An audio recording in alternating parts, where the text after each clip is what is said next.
Film लिन नाम की एक बहुत ही प्रतिभाशाली लड़की के बारे में है। उसकी प्रतिभा के कारण उसके पिता बहुत उत्तेजित हैं। वह उसे एक प्रतिष्ठित स्कूल में दाखिला दिलाना चाहता था। जब वे उस स्कूल में जाते हैं तब उन्हें प्रिंसिपल द्वारा पता चलता है कि उस स्कूल का बकाया नहीं है। क्या आप बकाया वहन कर सकते हैं? जैसे ही लिन वहां बात करने लगती है, लेकिन वह प्रधानाचार्य लिन की बातचीत और गणित की गणना से प्रेरित है। इसके अलावा वह बिना किसी बकाया के स्कूल में उसका नामांकन कराती है। अब लिन की एक और लड़की से दोस्ती हो जाती है जो स्कूल में दाखिला लेती है, लेकिन वह लिन की तरह शानदार नहीं है। लिन गणित के प्रश्नों को हल करने में उसकी मदद करती थी। उनकी परीक्षा शुरू होती है जिसमें लिन को पूरे ग्रेड मिलते हैं और उसकी सहेली को भी अच्छा ग्रेड मिलता है, लेकिन लिन से कम। जबकि वह परीक्षा के लिए तैयार नहीं थी, लेकिन लिन ने उसे पेपर हल करने में मदद की, इसलिए दोनों दोस्त बेहद उत्साहित हैं। फिर लिन और उसका दोस्त लिन के दोस्त द्वारा आयोजित एक पार्टी में जाते हैं। तभी लिन को बात करते करते पता चल जाता है दरअसल उसे छात्रवृत्ति मिली। इसका मतलब है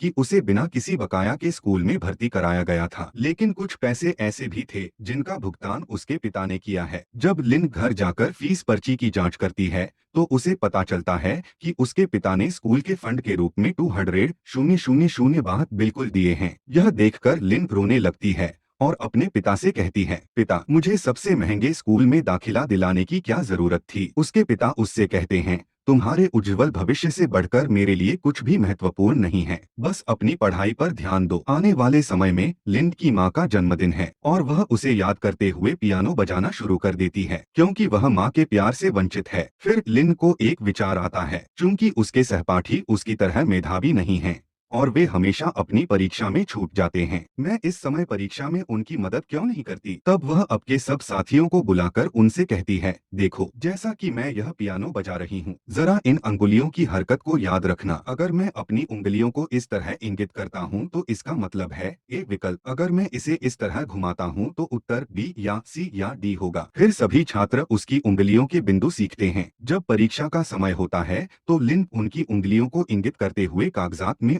की मदद करती है। इस प्रकार वह वर्ग अच्छे अंक प्राप्त करने लगता है। परिणाम घोषित होने पर उसकी कक्षा का परिणाम शीर्ष पर होता है। जाहिर सी बात है कि इस क्लास का टॉपर लिन है और छात्र का नाम बैंक है जो दूसरा स्थान प्राप्त करता है। वे अपने स्कूल का प्रतिनिधित्व करते हुए एक प्रतियोगिता में भाग लेते हैं। इस प्रतियोगिता का शीर्षक टीम जीनियस है। बैंक भी बहुत शानदार है, इसलिए दोनों ही इस मुकाबले को जीतते हैं। तो प्रधानाचार्य और अन्य लोग उनसे प्रसन्न होते हैं। प्राचार्य उनसे कहते हैं कि कुछ छात्र ऐसे हैं जो छात्रवृत्ति के आधार पर शिक्षा प्राप्त कर रहे हैं, लेकिन लिन और बैंक, मैं वास्तव में आप दोनों से बहुत प्रेरित हूँ। आप दोनों ने हमारे स्कूल का नाम रोशन किया है, इसलिए मैं आप दोनों को एक मौका दे सकती हूँ। लेकिन बात यह है कि केवल एक ही उनमें से इसे हासिल कर सकते हैं। तथ्य यह है कि आप छात्रवृत्ति के आधार पर सिंगापुर में शिक्षा प्राप्त कर सकते हैं। बस अपने आप को चुनें कि आप में से कौन है जिसे वहां जाने की आवश्यकता है। यहाँ की पारिवारिक पृष्ठभूमि बैंक प्रकट होता है। यह ध्वनि नहीं है, इसलिए बैंक इस कारण से कठिन संघर्ष करता था, इसलिए वह अपने परिवार के लिए कुछ कर सकता है। फिर एक लड़का बैंक आता है। वह उससे कहता है, मुझे आपकी किताब चाहिए, आप अच्छे असाइनमेंट करते हैं। फिर बैंक उससे कहता है, मैं माफी मांगता हूँ, मुझे भी पढ़ाई करनी है। वह लड़का गलती से उससे कहता है, तुम किसी की मदद मत करो, लिन हमारी बहुत मदद करती है और वह हमारी मदद भी करती है परीक्षा में। उसे यह नहीं कहना चाहिए था, लेकिन वह गलती से बोल देता है। यह बैंक को नापसंद है। पेपर शुरू होते ही वह इसे नोटिस करना शुरू कर देता है, चूंकि लिन वास्तव में उन्हें धोखा देने में मदद कर रही है। अब एग्जाम शुरू होता है। फिर सभी छात्रों को प्रश्न पत्र वितरित किया जाता है। कुछ प्रश्न पत्र एक सेट हैं, जबकि अन्य दो सेट हैं। इसका मतलब है दोनों प्रश्न पत्र सेट अलग हैं। लिन में सेट एक प्रश्न पत्र है। वह दूसरों को इशारा करती है, मैंने एक प्रश्न पत्र सेट किया है। अब वे छात्र जिन्होंने एक पेपर सेट किया था, उन्हें धोखा देने में लिन की मदद मिल सकती थी, अन्य निश्चित रूप से असफल होंगे। जब लिन उन्हें धोखा देने में मदद करना शुरू करती है तो बैंक इसे देख रहा होता है। वह तुरंत सुपरवाइजर को यह बताने जाता है। पर्यवेक्षक उससे कहता है, ठीक है, मैं देखूंगी, अब बैठ जाओ। अब वे सभी परीक्षा देकर बाहर आ गए। फिर प्रिंसिपल ने अपने कार्यालय में लिन को फोन किया। लिन देखती है। अंदर जाकर उसने देखा कि बैंक पहले से ही है। इसका मतलब है कि उन्होंने प्राचार्य से शिकायत की है। प्रिंसिपल ने उससे पूछा कि तुम धोखा देने में मदद कर रही हो। लिन यहाँ भ्रमित हो जाती है। लिन के पिता को भी बुलाया जाता है और उनकी शिकायत है कि आपकी बेटी दूसरों को धोखा देने में मदद करती रही है। क्या हमने इस उद्देश्य के लिए उसे इस स्कूल में नामांकित किया था? वह अपने पिता के सामने कई कठोर शब्द बोलती है। लिन इसे सहन करने में असमर्थ है, इसलिए वह प्रिंसिपल से कहती है, आप किस बारे में बात कर रहे हैं? मुझे बताओ कि तुम्हें क्या पसंद है। आप मेरे पिता से ऐसा क्यों कह रहे हैं? प्रिंसिपल गुस्से में उठ जाती है। लिन को इस तरह से दुर्व्यवहार नहीं करना चाहिए था, क्योंकि उसके सिंगापुर जाने का मौका खत्म हो चुका था और वही होता है जो खतरनाक लग रहा था। प्रिंसिपल ने घोषणा की कि वह एक शर्त पर लिन को बर्खास्त नहीं करेगी। यदि आप यहाँ कक्षाएं लेना चाहते हैं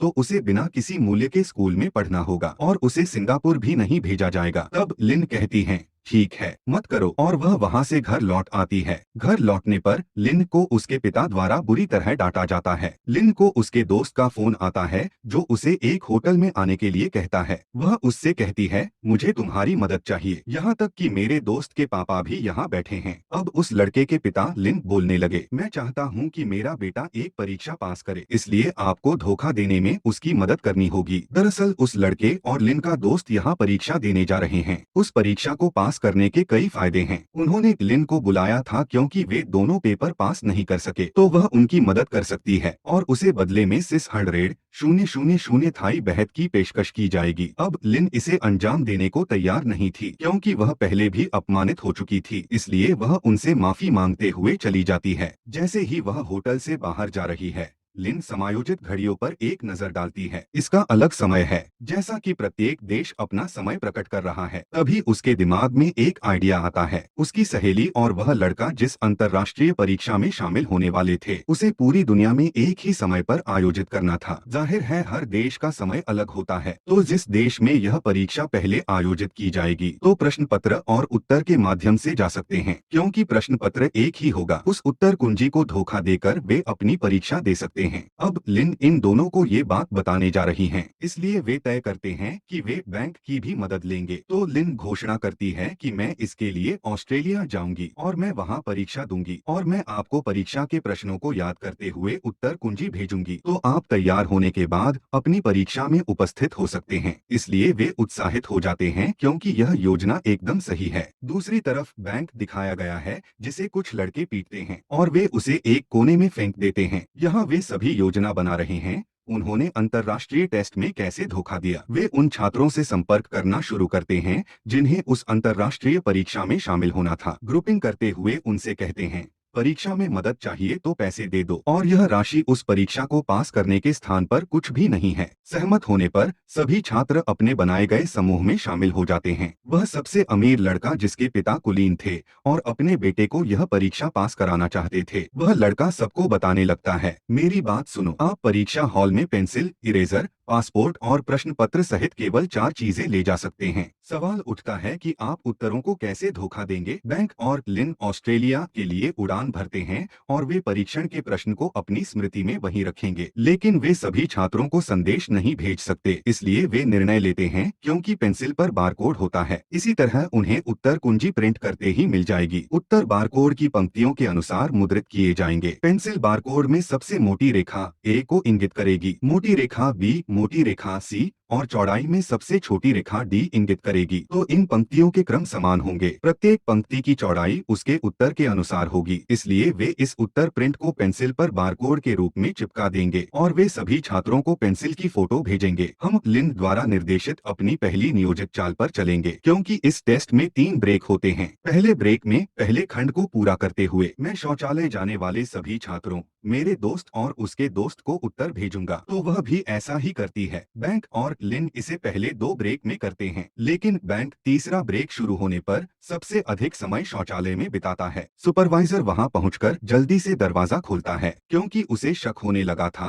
कि बैंक बार बार शौचालय जा रहा है। बैंक के हाथ से गिरकर मोबाइल टूट गया है और वह पकड़ा गया है। वहीं दूसरी ओर लिन भी शौचालय नहीं जा पा रही है, क्योंकि वहाँ अन्य छात्र भी हैं। परीक्षा हॉल में लौटकर लिन यह देखकर भ्रमित हो जाता है कि बैंक भी यहाँ नहीं है। इसका मतलब है कि निश्चित रूप से कुछ गड़बड़ थी। अब परीक्षण का तीसरा चरण शुरू हो गया है, लेकिन उसे समझ नहीं आ रहा है कि वह आखिरी सेक्शन के जवाब कैसे भेज सकती है। इसलिए वह कागज के एक किनारे पर लिखते समय इसे याद कर लेती है। वह मुंह में पेंसिल डालकर उल्टी करती है। वह बाहर जाने का बहाना है। वह वहाँ से शौचालय में जाती है। कह रहा था कि मैं परीक्षा नहीं दे सकता क्योंकि मेरी हालत खराब चल रही है। वह पर्यवेक्षक उसका पीछा करता है। वह ऑस्ट्रेलियाई है। वे स्पष्ट रूप से ऑस्ट्रेलिया में थे और इस देश के नियम और कानून बहुत सख्त थे। तो वह उससे कहता है, तुम्हें अपनी सीट पर लौटने के बाद अपनी परीक्षा देनी होगी। लिन उससे कहती है, मैं ठीक नहीं हूँ इसलिए वापस नहीं आना चाहती। लेकिन वह पर्यवेक्षक उसे जबरदस्ती परीक्षण के लिए ले जाता है। इसलिए लिन जाते समय अपना मोबाइल फोन किसी और के बैग में रख देती है। लेकिन अच्छी बात यह है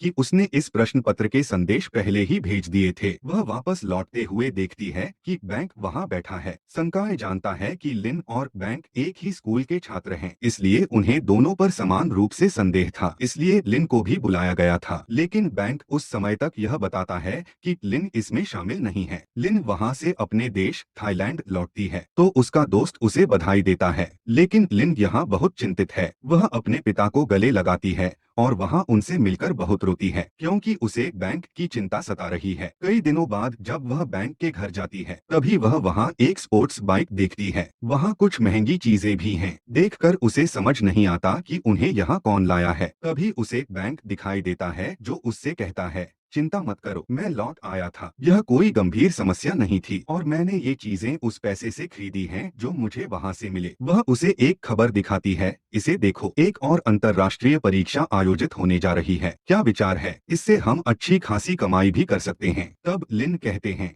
नहीं बैंक, हमने कई गलत काम किए हैं। फिर ब्लैंक उसे डराता है, अगर तुम मुझसे सहमत नहीं हो तो मैं राज खोल दूंगा कि आपने भी मेरे साथ साझेदारी की थी। लेकिन लिन उससे असहमत होकर निकल जाता है। अंत में यह देखा जाता है कि लिन एक अधिकारी के सामने बैठा है और वह उसे बता रही है कि मैंने उस इंटरनेशनल टेस्ट में चीटिंग में मदद की थी। वह यह भी बताती है कि उन्होंने कब और कैसे धोखा देने में मदद की। इसका मतलब है कि उसे अपनी गलती का एहसास हो गया है।